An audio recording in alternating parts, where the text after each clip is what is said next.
Hi, I'm Dr. Sridhar Kalyanasundaram. In this video, we will discuss the common parental concerns, which is sticky eyes in the newborn. Most babies have a little bit of congestion after coming through a vaginal delivery.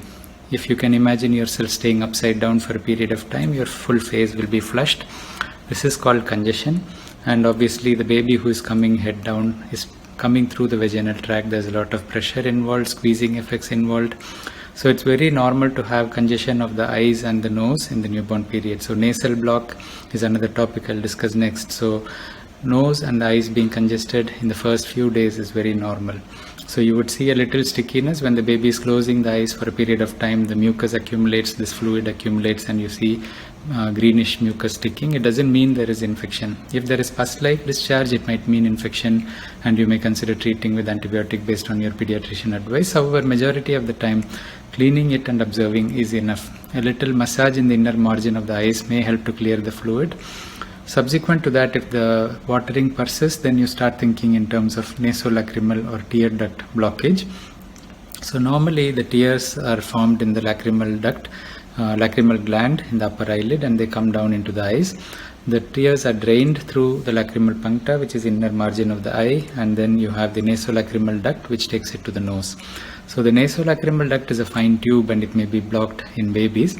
So nasolacrimal duct massage or tear duct massage is done between the eyes and the nose, and do up and down movements a few times a day. Clean the eyes, avoid the crusting, and do the massage on a repeated basis. If there is a partial nasolacrimal duct block, the tearing may increase. Babies do not produce tears for the first 2-3 weeks. Some babies are exceptions, of course. The initial congestion that we see is more congestion and not actual production of tears. So after the 3 weeks, if this tearing persists, then it's most likely due to nasolacrimal duct obstruction. If there is pus discharge, you may consider treating with antibiotic, but mostly we don't need antibiotic treatment.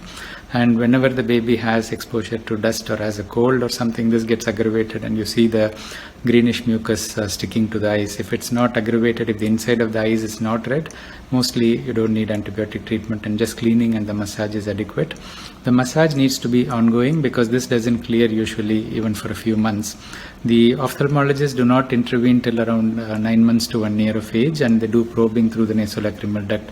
If it is still blocked, it needs general anesthesia. It's not a minor procedure. That's why they wait, because most of the time it's spontaneously cleared. Using the saline nasal drops to clear the nose would help this as well. So in terms of persisting nasal eye congestion or watering, do not worry. Most of the time it's a tear duct block. If you see redness in the eyes or there is significant pus, it needs intervention. You do have infections which can produce eye discharge, and so you may have to consult the pediatrician. So nasolacrimal duct blockage is a simple topic. Please share this information. Thank you.